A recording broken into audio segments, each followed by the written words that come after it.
이분은 밴드 양반들의 리드 보컬이시고 저랑 굉장히 신기한 인연이 돼서 알게 됐었고 지금 그 윈드&플로우 DAO로 같이 하고 있는데 가수인데 어떻게 하다 보니까 민사고를 졸업해서 다트머스하고 옥스퍼드에서 역사를 공부를 하셨어요.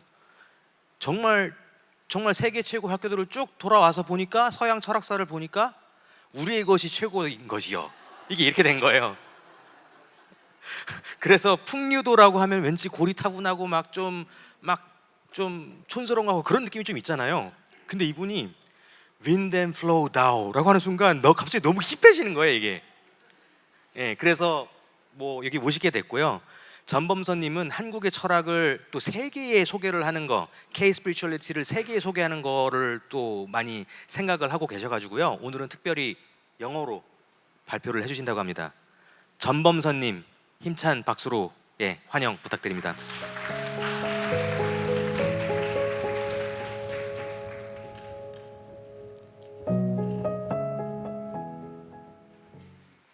반갑습니다. 소개받은 전범선입니다.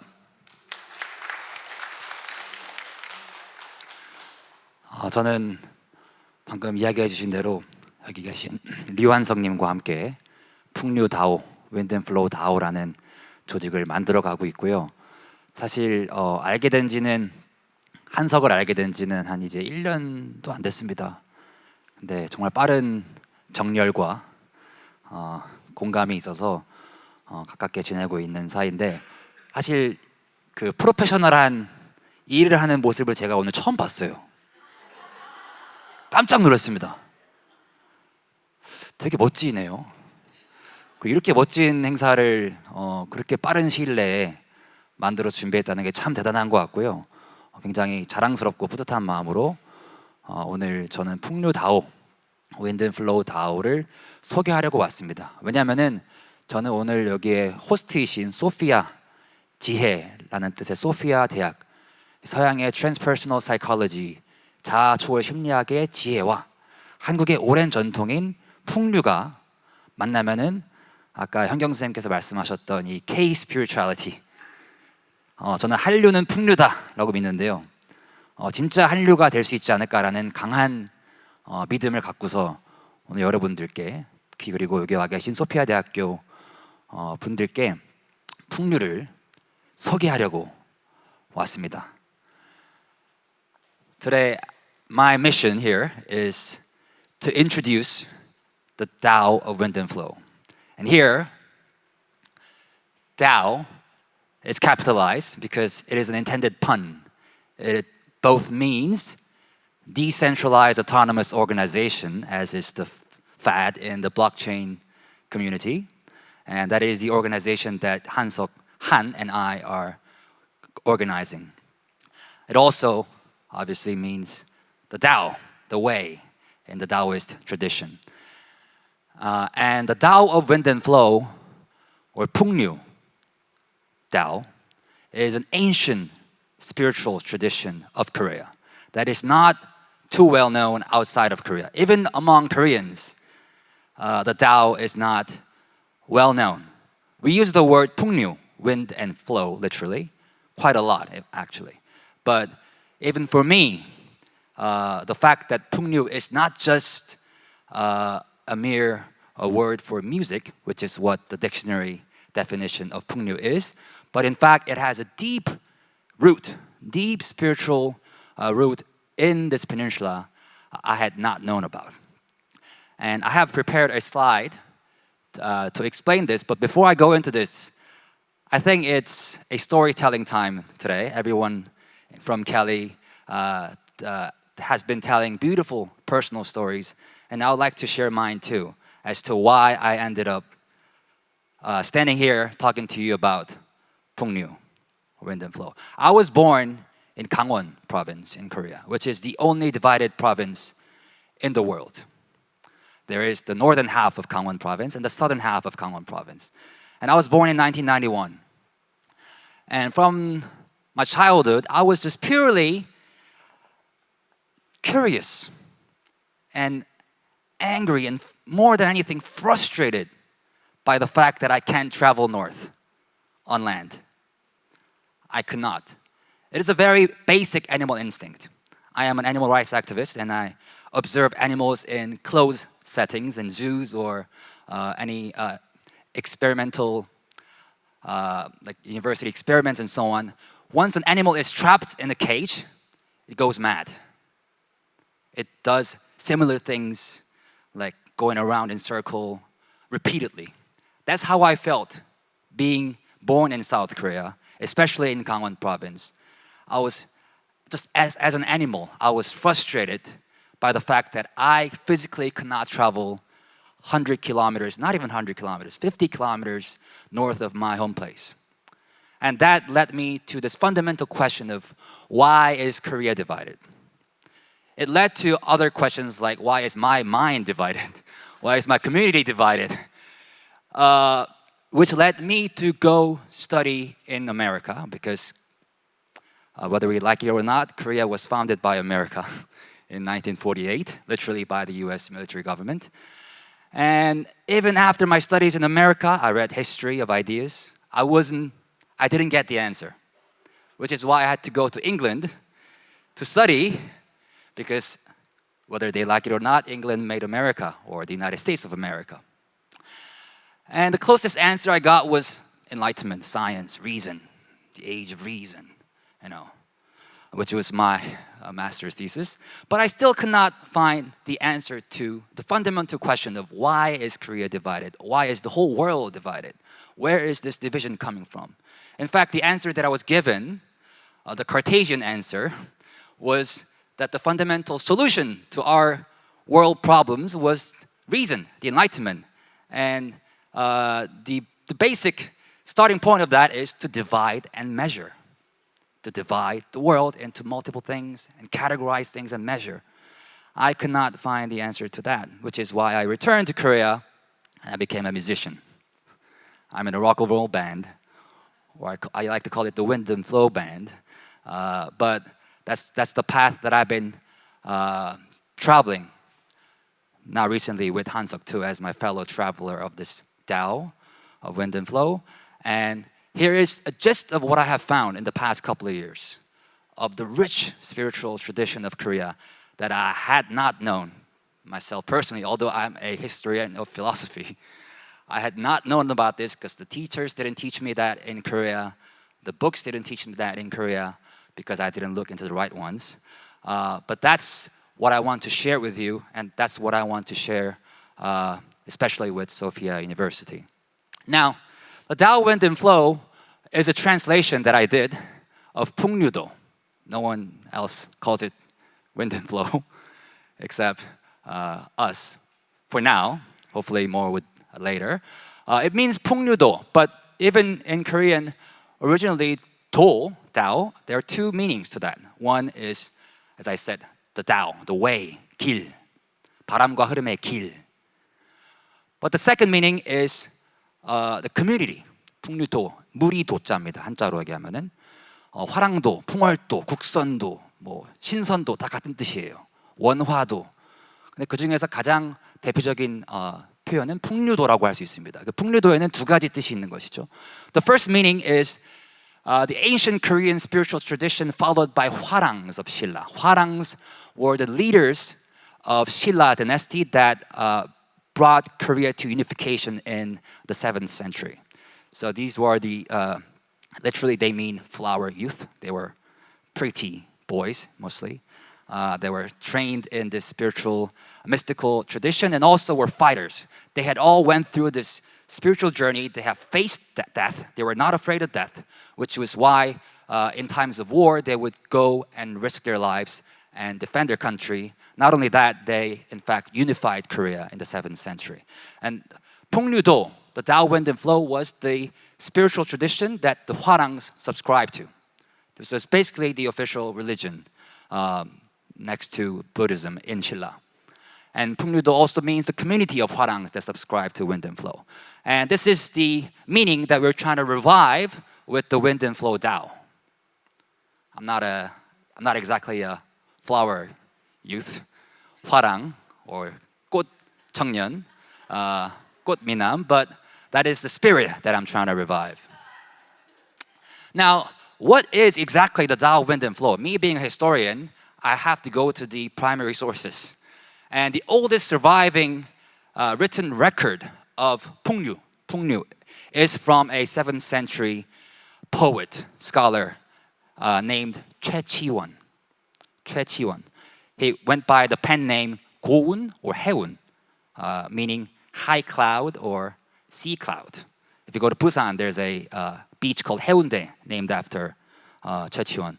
And Choi Chi-won, kind of like me, he went abroad to study, to find his answers, I think. Back then, they didn't know about America or England. They went to China.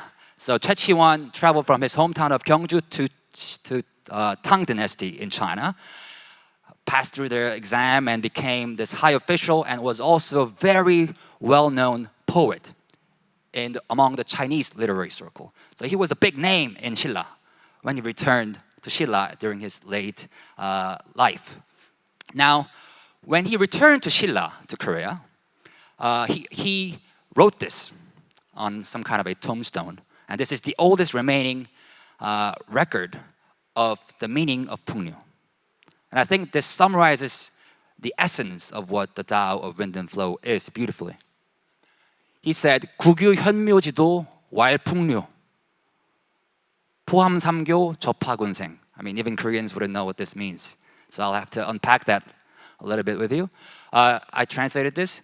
It says 국유. It means 국유 현묘지도. There is a mysterious Tao called 왈풍류, wind and flow, called wind and flow in this nation. 국유 means in this nation. And what does that 풍류, wind and flow, mean? What is the teachings of that Tao? And he said, it contains all three religions. 포함삼교. Back then, when they say three religions, everyone knew what it meant. Confucianism, Buddhism, and Taoism. The big three religions of China that he had also learned himself in China. But he's saying, now that I'm back in my hometown, now that I look back with my sort of native tradition, having learned and absorbed all these great traditions of China, in fact, there is this native tradition that contains the essence of all three of the great religions, Buddhism, Confucianism, and Taoism. And what is that teaching? How does one school, how does one tradition synthesize and contain all three of the great traditions? And it says, 접화군생. 접화군생. And that's the key. 접화. 접은 이제 접속, 접촉, 교접, 접미 이럴 때 쓰는 접입니다. 일종의 약간 그 섹슈얼한 코노테이션도 있고 사랑을 할 때 하나가 될 때 접이라는 말을 많이 쓰죠. 그리고 화는 이제 진화, 변화할 때 이제 하는 화라는 뜻입니다. And it's really hard to translate this into English, but this is my best attempt. 접 means to love, but it also means to contact and also become one. So we use that in sexual context too.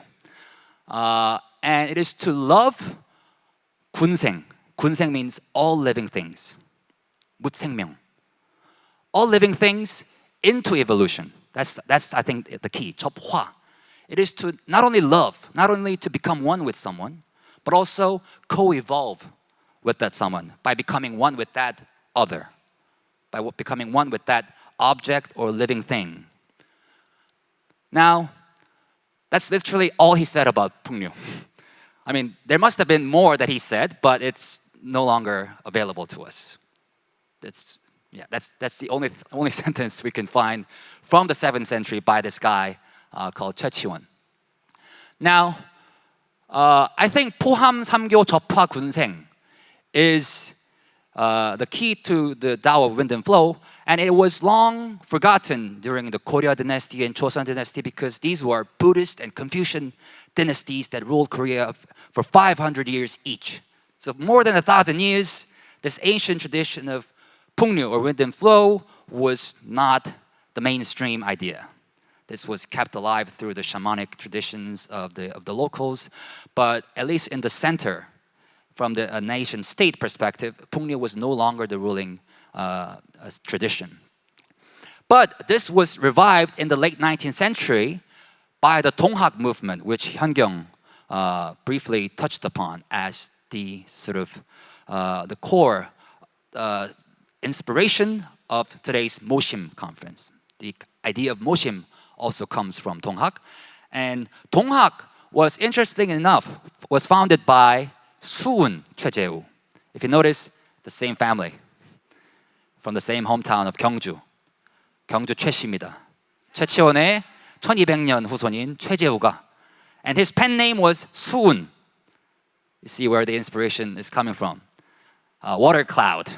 So he was intentionally trying to revive the teachings of 고운 or 해운 최치원 1200 years later in the same town. And I have no proof as a historian to make this case, but I have this very strong feeling that it is indeed the case. No other 동학 scholar makes this argument. But I think the 동학 system of 포접제, which we all have learned in the Korean history textbooks, if we paid attention, 포접제 was the system of organization that made 동학, allowed 동학 to survive in the late 19th century under the most brutal persecution by the Joseon dynasty. It was an underground system of secret organization, very decentralized too.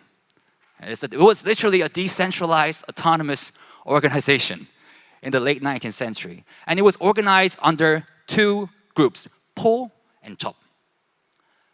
접 was a small cell, basically, and 포 was the sort of the overarching collection of 접. And this is the same Chinese characters, but this, I believe this 포접 naming came from the teachings of 최치원. 포함하고 접화하다. To include and to love. And 포접 is a very, nobody says this nowadays, but I think this is something very profound philosophically as a concept. 포접, this is again my attempt at translating what it is to include, 포함, to embrace, imbibe, to absorb, become one. And 접화 is to love into co-evolution. Like, let's take a moment to think what that exactly means in everyday life and scientifically. What does 포접 means? The essence of 풍류. How does one 포접 someone else? It sounds kind of weird in Korean now, in the 21st century Korean now.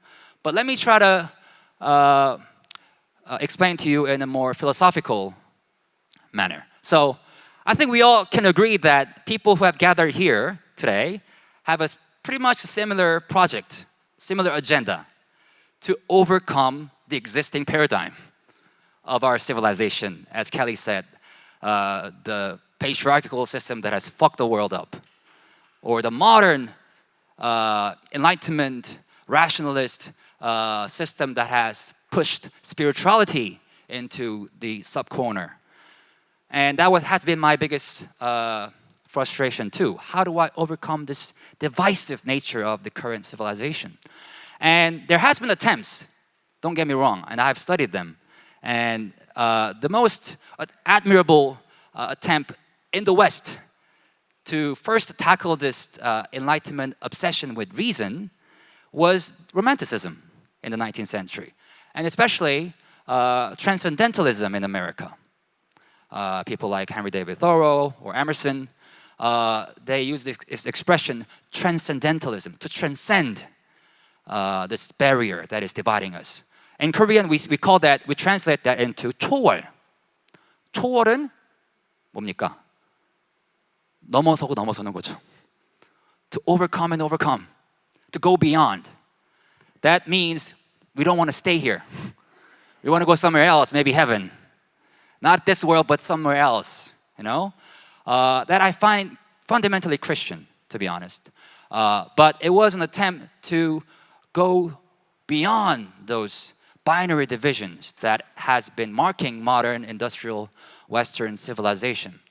And although it was quite admirable, it didn't really work. I mean, some argue it was what led to fascism I tend to disagree, but it didn't really work.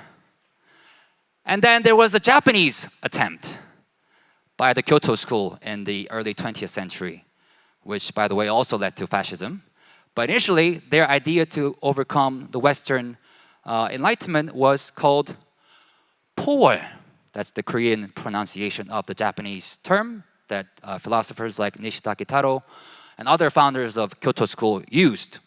And the best way to translate that into English is transdescendence. It means to 포. It's the same 포 in 포접. Is to include, but also go beyond. It's a amendment to 초월. It's an amendment to transcendence. So they're saying the Western solution to this enlightenment is wrong. Transcendence doesn't work. So we have to transcend, but also descend. Come back to here. Come back to our everyday life. Come back to this world, not the other world. But that also, in real life, in political sense, led to Japanese fascism. Now, I present to you the Korean way, the Korean Tao, 포접. It's to include and embrace, but not go beyond, not leave here. Become one and co-evolve by loving the other and becoming one with the other. And that, I believe, is the Korean way. The secret, I don't want to use the word killer app because I'm a salimist in the tradition of Hyeonggyeong. It's the savior app that we can present to the world. And I still haven't been able to translate it. The closest concept that I have found in the West is Ken Wilber's concept of envelopment. Envelopment is basically 포, right? And in fact, that's how the earth has given birth to us. The earth, with its heavens around it, with its atmosphere around it, includes us and co-evolves with us. That is how the earth has given birth to all living things. In fact, that is how all of our mothers gave birth to us. We co-evolved literally with her for 10 months approximately, and we were launched out of our mother's uterus without consent. And that's our mammalian condition. And even after birth, we co-evolve with our parents' love by becoming one with them. They don't want us to transcend them. Eventually we do, but that's the basic fundamental logic of how life operates. Now, I'm trying to give a better analogy to 포접, a very Korean analogy. And I used to run a temple food restaurant until COVID hit and it ran out of business. And I was trying to figure out the essence of the beautiful vegan culinary tradition of Korean Buddhist temple food. The short answer is you have to have a temple, not a restaurant, to have a temple food. But in terms of cuisine, the key was fermentation. Fermentation. Now think about how fermentation works. There is a container, 항아리, and within the container, kind of like the planet Earth, enter the beans. And not just the beans, but also water. And then the bacteria, the fungi. And then the wind needs to flow. Right amount, just the right amount. And what does it become? It becomes something else, qualitatively different. It co-evolves into 된장. And 된장, if you haven't tasted this, you have to try it out. We don't really need vegan cheese here. It's like the natural longer tradition of vegan cheese, basically. And what it does is beans and bacteria are two separate things. But by becoming one and co-evolving, it levels up into something completely different. It is no longer a bean, it is no longer a fungus, it is 된장. 된장 means 된장. 장 that has become. In fact, that is the essence of becoming. How all life operates. 되기. This is a very trendy philosophical concept in the West, 되기, becoming. But in Korean, 된장, 된장, right? And in order to 돼, we have to what? Embrace and co-evolve. 포접. And I still have a better analogy. Me being a musician, I'm in a band with 5 other dudes. 2 of them are filming the videos right now. What I learned, the first thing I learned by being in a band is that I have to become one with everyone. And the only way to do that is to first listen. When you're jamming in an orchestra or in a band or in a cappella, what is the first thing you need to do? Listen. Listen very carefully and hear what the other person has to say musically. And if you can't respond to that sound with your own, if that doesn't harmonize, if it's kind of like in fermentation, if there's too much wind or too much water or too much bean, then it completely destroys the 된장. If it doesn't have the right balance, then 된장 doesn't 돼. You know, 된장 doesn't become 된장. Same thing with music. If there's not the right balance between the different members, if you're not 모셔, if you don't do 모심 and 살림, like listen and play, then the music is not harmony. And that's what I have learned by being in a band with these guys for almost 10 years now. And that is, I think fermentation and jamming is the best way to explain what the Tao of Wind and Flow is. And my argument, my point is that, in fact, the whole universe is operating like that. All life is operating like that anyway, whether humans like it or not. You know? And to summarize and define the Tao of Wind and Flow, I think it explains why this conference is called 모심. 모심 has to come first. Listening has to come first, right? I believe Wind and Flow is the infinite feedback loop of 모심 and 살림. That's how the universe, ever since the beginning of time and light, has been operating scientifically. And 모심, again, best attempt at translating, is in that word, there's this meaning of serving, service, to serve. So we use 모심 a lot to elders. 모십니다. 일로 오시겠습니다.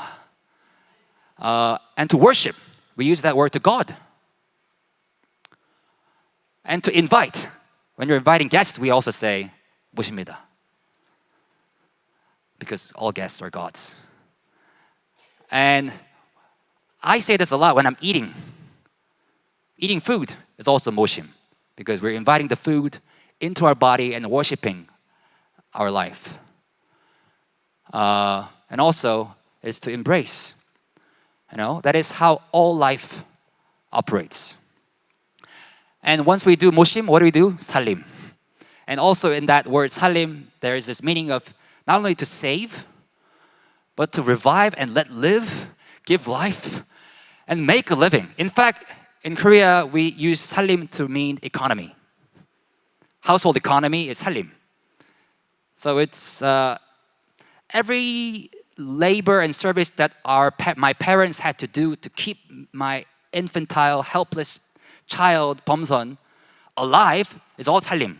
All the chores, household chores, we call it 살림 too, right? Everything that is required to keep a life sustainable is 살림. And I believe this infinite feedback loop of 모시면 살리면 모시면 살리면 모시면 살리면 모시고 살리고 살리고 살리고 살리고 is what 풍류 is. That's what I do when I'm jamming with my band on stage. That's what I do when I'm trying to make 된장 or 김장 or 간장 or whatever, right? 쌈장, 막장. And that, I think, is the secret, not killer app, but savior app that Korea can offer to Sophia University and also to the rest of the world to overcome this paradigm of civilization that is so divisive, that is causing wars, not just between states, but also within our minds, within our individual minds. I thought it was supposed to be individual, but it's being divided all the time. And that is something I want to share with everyone that is here. Thanks for listening.